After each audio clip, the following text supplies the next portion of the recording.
என் அப்பாவுக்கு எல்லாமே பெர்ஃபெக்டா இருக்கணும்.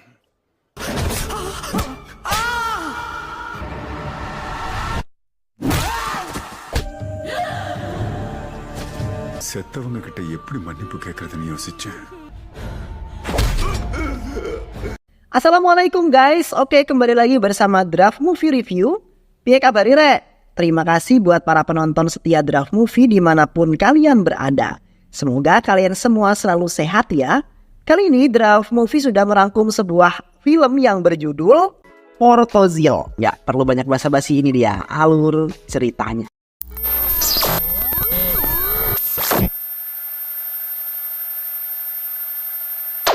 Logan Nathan adalah perwira polisi terbaik, polisi senior yang ditugaskan untuk memecahkan kasus yang terjadi di Trichy. Ia harus membimbing Prakas, seorang polisi junior yang sangat cerdas namun penakut. Vena, seorang asisten teknis kepolisian lulusan luar negeri. Mereka semua bagian dari kepolisian Cina yang ditugaskan mengusut kasus pembunuhan ganda di Trichy.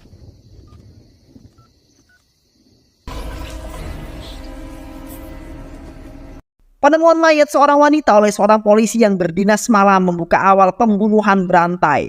Dalam keadaan hujan deras, Ram Kumar mendatangi TKP. Ia terkejut ketika mendengar jika kondisi gadis yang ditemukan saat ini sama dengan kondisi gadis TKW yang ditemukan 3 hari yang lalu. Pagi hari di rumah Prakas, saat ia membuka pintu kamar, ia dikejutkan oleh keluarganya yang sudah berkumpul di ruang tamu dan menyambutnya. Yang pertama kali akan pergi kerja, ia meminta restu pada neneknya. Jika ia sekarang sudah menjadi seorang polisi, neneknya mengatakan, "Mana kumismu?" Sebagai bahan candaan karena polisi-polisi di India identik dengan kumis yang tebal. Prakas memiliki keponakan yang selalu meremehkannya karena rasa takutnya jika malam hari.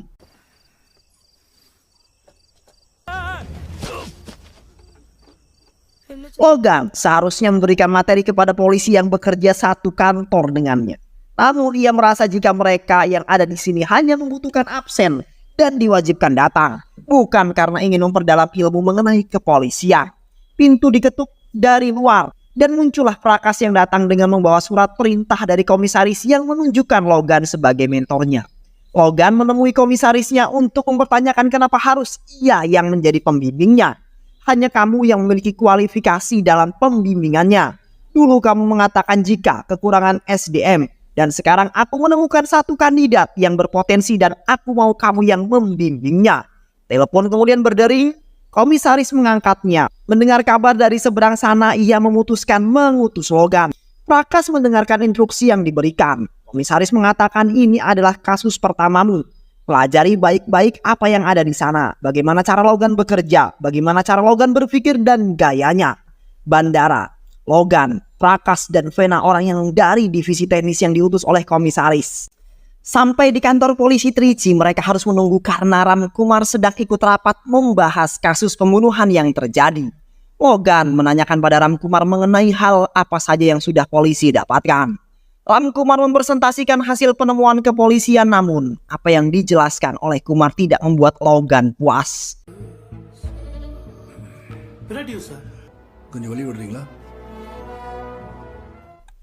Logan mendatangi rumah sakit tempat korban berada, masuk ke ruang jenazah sendirian dan ia bertemu dengan dokter forensik yang bertugas.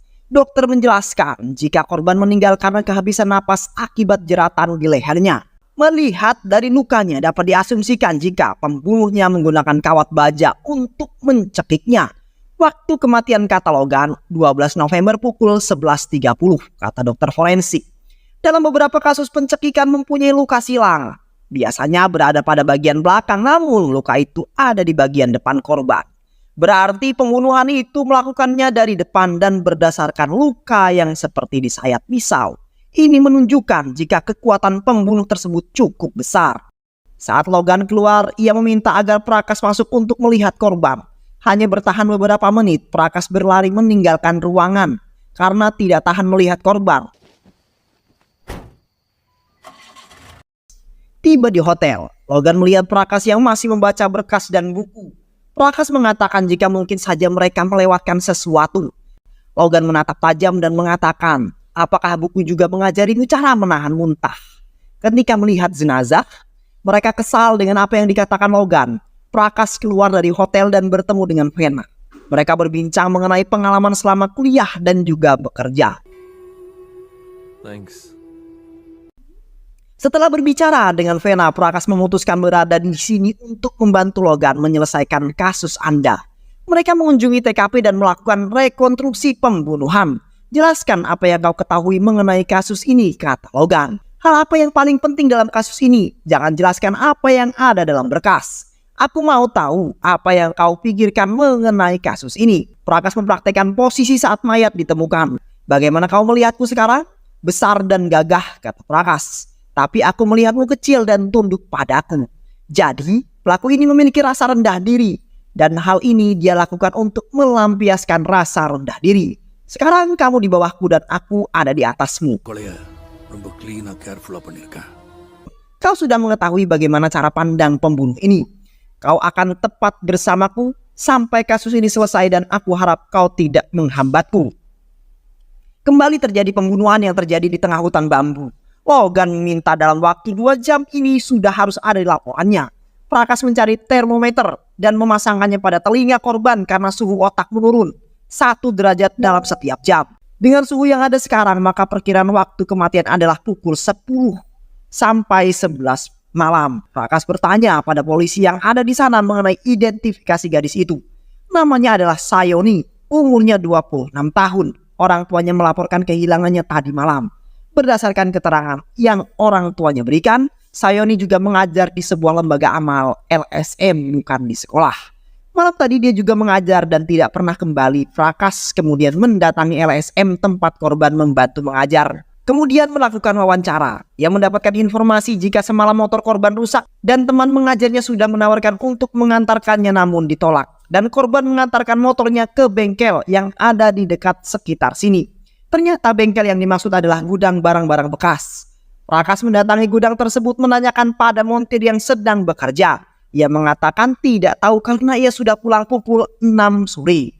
Aku akan menelpon pemilik gudang ini dan memintanya datang dengan tidak memberitahu keberadaan mereka.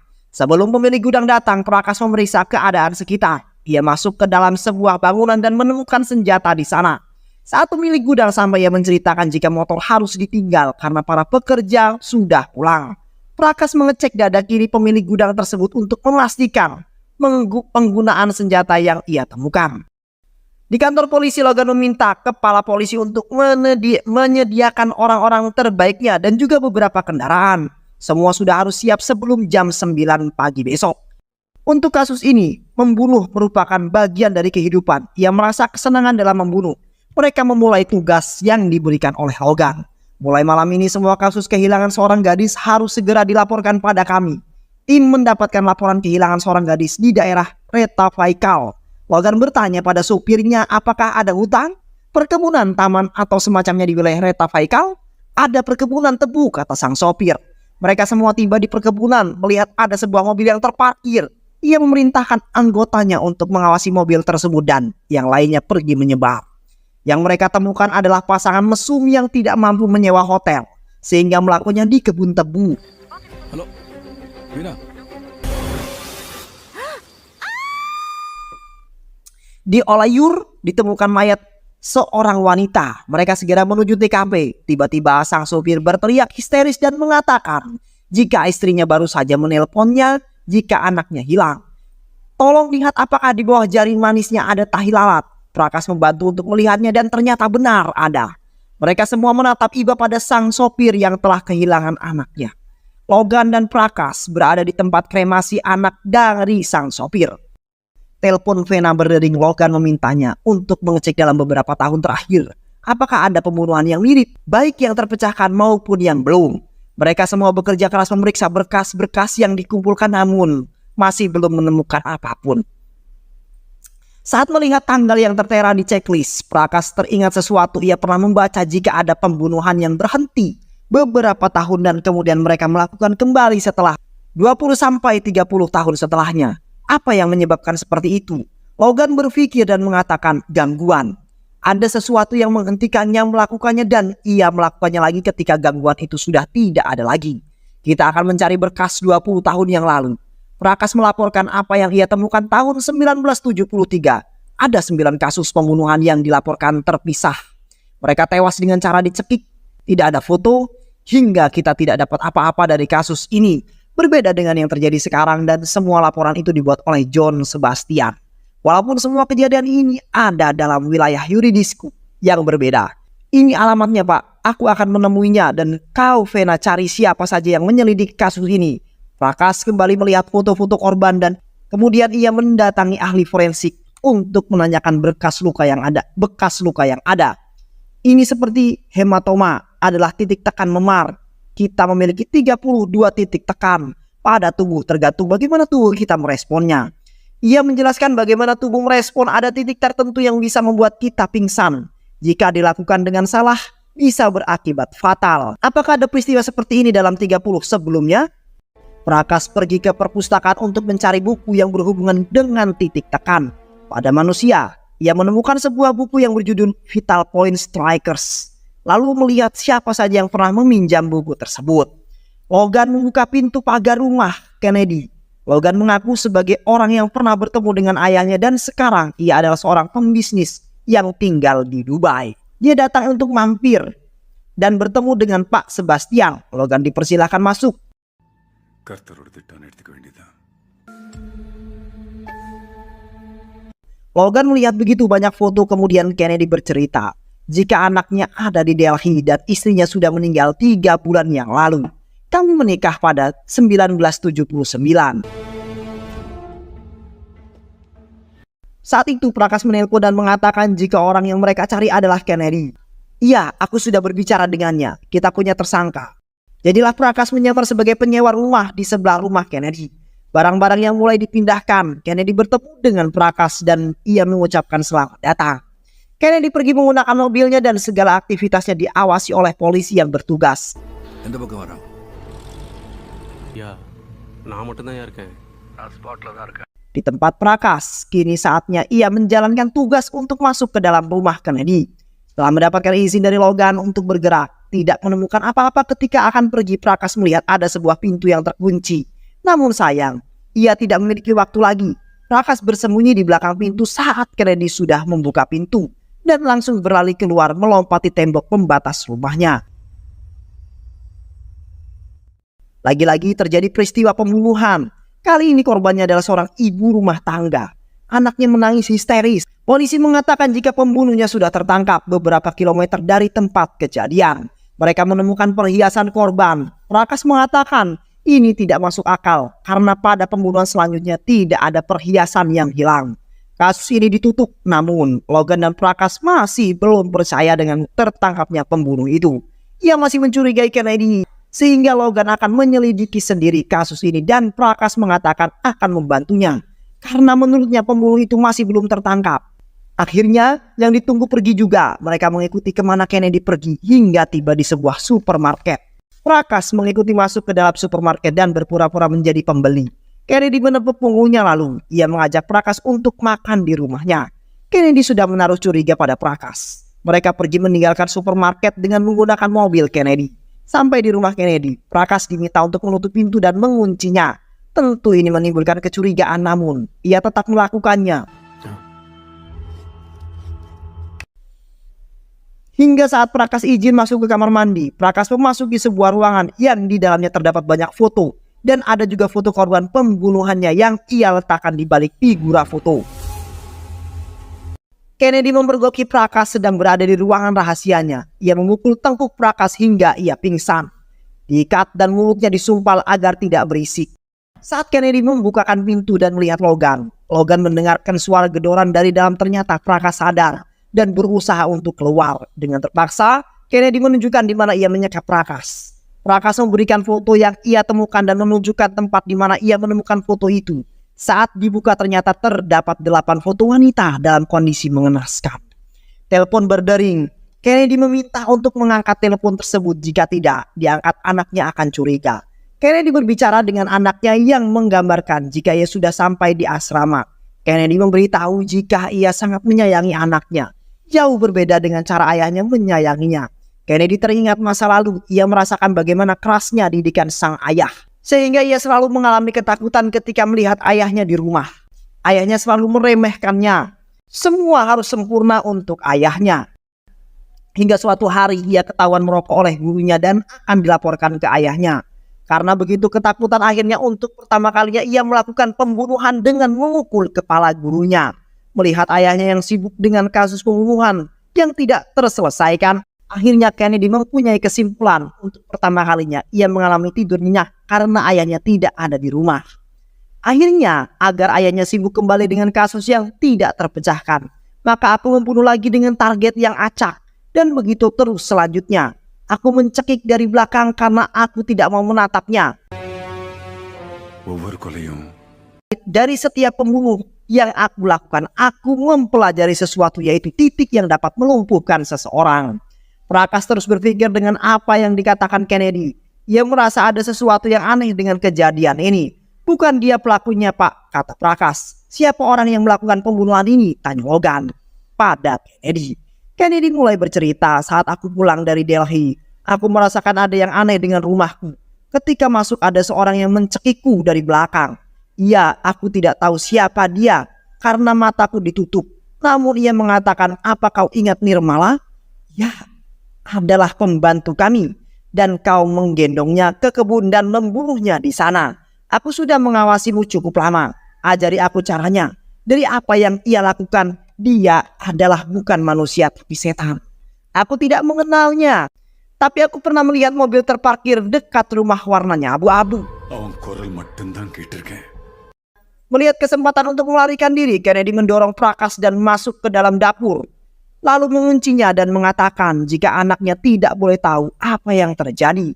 Ia memilih mengakhiri hidupnya dengan cara membuat tabung gas bocor hingga meledak dan menewaskan dengan luka bakar di sekujur tubuhnya.